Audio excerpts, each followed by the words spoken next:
大家好，歡迎收睇阿舒爸 TV。外國人拎住 PTCG 嘅白卡嚟到東京，究竟可唔可以變現回下血呢？網上面好多人講唔係間間卡鋪做外國人生意，究竟係唔係真嘅呢？就等我哋今集同你去東京實測一下啦，話俾你知外國人去東京嘅買菜攻略。我哋係阿舒爸 ，Let's start。影片開始之前記得 CLSS 同埋 follow 埋我哋個 IG。開始之前，我哋會先爆晒呢段時間喺日本買嘅卡，分別有朱子高級擴充包、太晶慶典 EX、超級進化擴充包、超級勇氣同埋超級進化擴充包、超級交響樂。想知我哋之前喺日本邊度可以買到呢啲卡，咁就可以睇翻我哋之前呢條片。不過就千祈唔好喺呢啲機度抽卡，因為中伏嘅多，仲會出卡以外嘅垃圾。好啦，而家事不宜遲，即刻同大家極速爆晒啲卡先，因為今集嘅重點係外國人響東京嘅白卡買菜攻略，同埋呢3款卡都出咗一段時間，所以我哋會將爆卡嘅呢部分快播俾大家睇，唔浪費太多時間喺爆卡呢部分度。如果你想直接睇買菜嘅話，亦都可以撳影片嘅時間軸跳去買菜嘅部分。而今次爆嘅卡都係散包，因為唔係盒裝就冇保底，所以完全係一場賭博。喺呢度奉勸大家一句，散包就買少少好啦，唔係就會好似我哋咁成手白卡。今次我哋亦都會將之前影片已經爆咗嘅卡，連埋而家爆緊嗰啲，全部拎晒去東京做買菜實測，繼續努力爆卡先。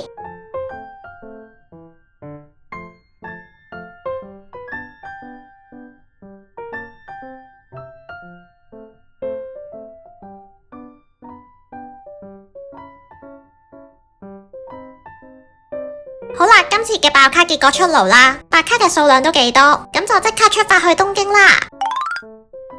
第一站我哋嚟到秋葉原，東京嘅秋葉原一直被譽為動漫聖地，呢度係有好多店鋪做 PTCG 卡嘅買取，不過就唔係間間做外國人生意。而最近有日本傳媒報道，有中國黃牛集團利用 PTCG 卡嘅買取嚟走資，令接受外國人做買取嘅店鋪更加少。因為之前嘅影片已經實測過進河屋同埋斯拉布，所以今條片係唔會重複去呢兩間嘅。我哋嚟之前都有上 Flash 度做下功課，精選咗幾間同大家做實測，一齊睇下呢啲網上資訊啱唔啱啦。第一間我哋嚟到福福秋葉原店，佢喺秋葉原同埋池袋都有多間分店，不過有間秋葉原嘅分店淨係做遊戲王嘅買取。嚟之前記得去佢嘅官網度睇清楚。見到福福嘅大型店鋪地圖之後，繼續向前行就會見到木村大廈，而 PTCG 卡嘅買取就要去呢度嘅2樓。搭 lift 上到嚟2樓，轉左就係店鋪，分為3大區域。買取嘅話去最右邊嘅區域，再行去最前近 counter 嘅位置。呢張台上面有表格，而下邊有卡盒。首先要填呢張買取承諾書，旁邊有指示教你點樣去填，主要要填全名、年齡、電話、地址、職業等等。外國人嘅話就要填翻自己國家嘅地址。填完表格之後就要先除卡套，再將啲卡放入店鋪提供嘅卡盒入邊，可以唔使將啲卡分類嘅。之後將填好嘅表格同埋啲卡交俾櫃台嘅職員，同時要出示護照俾職員影印。職員核對完個人資料同埋粗略點算卡牌之後，就會收起 PTCG 卡俾後台估值，之後會俾一張排隊號碼牌你，再話俾你知大約要等幾耐。而店入邊都有熒幕顯示排隊嘅等候情況。等嘅時候就同大家睇下呢間店鋪啦，佢仲有賣啲鑑定咗嘅卡，仲發現呢度有賣次卡華老師畫嘅卡，而最值錢嘅卡就放喺最近收銀嘅位置。大約半個鐘之後，我哋再返嚟呢間店鋪，見到熒幕顯示我哋嘅 PTCG 卡已經完成估值，之後將排隊號碼牌交俾店員，店員會再對一次你嘅護照資料，之後將啲卡牌拎出嚟俾你睇買取嘅價格。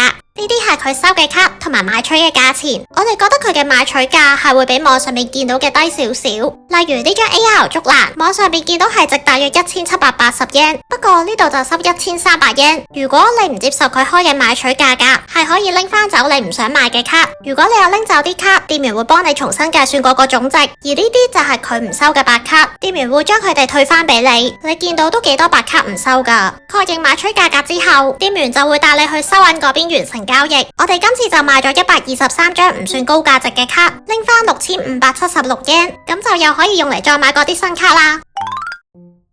因為頭先係福福秋葉原店，有好多白卡都唔收，所以第2站我哋嚟到網上面話咩卡都收嘅龍星度做實測。龍星響日本各地有多間分店，我哋今次嚟到龍星秋葉原回購中心，佢嘅店鋪面積唔算大，而呢度嘅買取程序同啱啱間福福秋葉原店係差唔多。唔同嘅係要先去佢嘅官網登記做會員，同埋填翻你嘅個人資料。喺佢嘅官網登記完之後，會有個 barcode，去到佢嘅分店用佢嘅 iPad 嚟 scan 個 barcode，就會印出3張飛仔，再用店鋪嘅盒嚟入起你想要買嘅卡。之後將飛仔同埋卡交俾櫃台嘅職員，職員會粗略點算下啲卡，之後就會將其中一張飛仔俾你，話俾你知大約要等幾耐，而等嘅時間可以去其他地方度行下。30分鐘之後，我哋翻嚟龍星，熒幕顯示我哋嘅卡已經完成估值，將張飛仔交翻俾櫃台嘅職員之後，職員就會同你報價。呢度個買取價係會比啱啱間福低少少，不過都有可能因為呢啲卡係比較低價值。呢度126張卡係賣得126 yen， 即係1 yen 一張白卡。不過好處係呢度會收晒你啲白卡，可以幫行李箱減下重，咁就又有藉口再買過啦。賣晒啲白卡之後，我哋梗係有再買翻啲散包嚟玩下啦。今次買咗超級進化擴充包虛無歸零，同埋啟暴龍高級擴充包超級進化夢想 EX。虛無歸零都真係歸零，全白卡。之後極速爆埋啟暴龍超級進化夢想 EX。今次係買咗大約30包啟暴龍散包。新出嘅熱門散包，我哋覺得係越嚟越難買，大約去10間便利店先有1間係會買到。有啲係賣晒冇貨，有啲就見到你係外國人，驚你會拎嚟炒賣，就未必賣俾你。咁都體諒佢哋嘅做法嘅。而如果真係賣俾你嘅話，仲會有限購，多數係每人可以買1包至到5包，而每間店鋪嘅限購數量亦都唔同。所以呢度大約30包嘅啟暴龍散包，絕對係用咗我哋嘅汗水同埋腳骨力嚟換翻嚟。當然仲有最寶貴嘅時間啦。而暫時呢啲散包開出嚟都好似唔太差，繼續努力爆卡。OMG 係黑噴啊！冇諗過全散包會中黑噴，今次真係散包出奇蹟啦！有時就係咁，當你淨係諗住買白卡嚟實測一下嘅時候，喺冇期望嘅情況之下就會出到好嘢。繼續爆卡先，如果想直接睇之後第2輪嘅買取實測，都係可以撳影片嘅時間軸，直接去到第2輪嘅買取部分。而我哋第2輪係會去池袋度做買取，繼續努力爆卡先。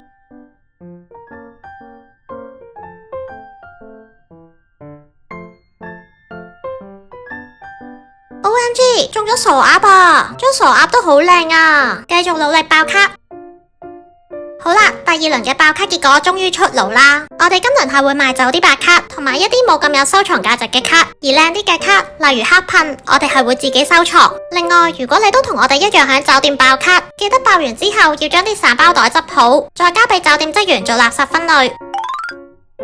第2站我哋嚟到池袋，首先會去網上面比較多人推介嘅 Card Secret， 佢係位於近代大廈嘅4樓，呢間嘅店鋪面積都幾大，除咗有做外國人嘅買取，亦都有賣卡包、二手嘅 PTCG 卡，同埋一啲鑑定咗嘅卡。好啦，事不宜遲，我哋而家即刻買卡先，可以先去入口附近嘅台度拎個盒嚟入起要賣嘅卡。幾經掙扎之下，都係決定要放埋張啟暴龍，將啲卡交俾職員之後，職員會俾張號碼牌你，都係大約30分鐘之後返嚟就得。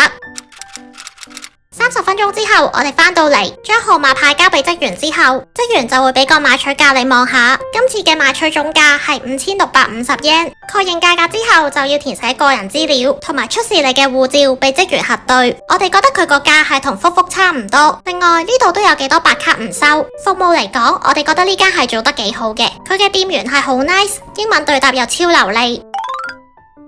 因為啱啱係有好多白卡冇收到，我哋係會用佢嚟實測埋池袋嘅 Hobby Station。因為呢間店鋪係唔可以攝影，所以會由我哋聲音導航。店鋪位於另一座大廈嘅7樓，面積係幾大噶。